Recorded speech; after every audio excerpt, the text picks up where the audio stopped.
Nalimutan ko palang i-upload to kanina. So, ayan, gumamit ako ng Rose by Kojic Peeling Soap. Ito nga pala yung ginagamit kong sabon kaya walang pimples, dark spots, at makinis ang face lock ni Buntis.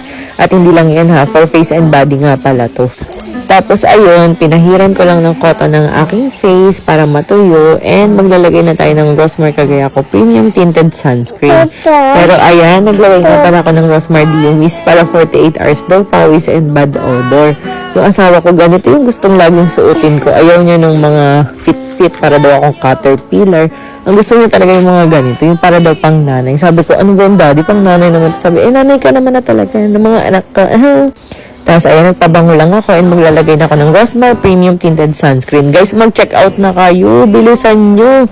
Habang may natitira pa sa mga distributor. At first, akala mo hindi mo siya ka-shade. Pero once you blend it, napaka-blendable naman talaga niya. Plus, may SPF 70 PA++++. Protektado ka talaga sa araw. For face and body to ha. And pwede siya sa mga kagaya kong buntis. Pwede rin sa lactating. Plus, may whitening effect and anti-aging effect pa nga pala siya. So, ano pang hinihintay nyo? At first, ayan, parang siyang watery, very moisturizing kasi to. Kasi syempre, pag nagdagat kayo, tapos malagkit pa yung sunscreen nyo, ano na lang ang mangyayari?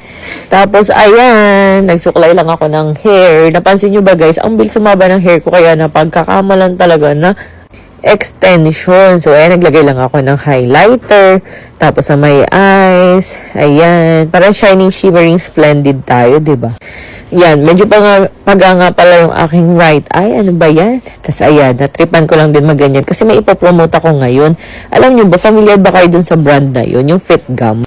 Yun yung lagi kong pinopromote. Pero hindi na sa akin pinapapost yung video. Talagang ginagamit lang nila yung mukha ko pang ads, ganun. Pero in fairness, masarap naman talaga yun. Kaya talagang pinopromote ko din siya. So, naglalagay-lagay lang ako. Kinakamay-kamay ko nga lang pala. Kasi alam nyo ba na super sensitive talaga ng face ko. And yes, pag ginamitan ko ng brush, medyo talagang umaariba yung mga pimples. So, ayan, sinugsug ko lang ang aking kilay. Kilay-kilay lang muna to the very light.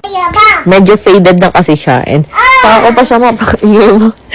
pa siya mapaparetouch pagkitas ko mga anak. So, ayan, brush ko lang din ang aking kilay. Para hindi naman faded, diba? So, ano ba yung baby? Kiss mommy, kiss mommy. I love you. I love you. Nagdananadya ka. So, ayan. Tapos ito, nananadya ka. Love you. So, ayan. Ay, nako, baby. So, ayan, naglagay-lagay lang ako ng ganyan. Nabili ko nga pala ito dito sa TikTok. Ang ingay mo! Manang-mana ka sa tatay mo. Lakas mga asal. Kiss, mommy. So, ayan. I love you. Tulog ka na. So, ayan. Tingnan niyo, full pack makeup. And hindi talaga ako sanay ng makapalang makeup. Kaya, ayan. Papahirin ko na talaga rin yan. So, ayan. Required kasi sa promotion ko may light makeup daw. Tapos, ayan, para lang mag-set siya at tumagal ang aking makeup maghapon. So, ayan.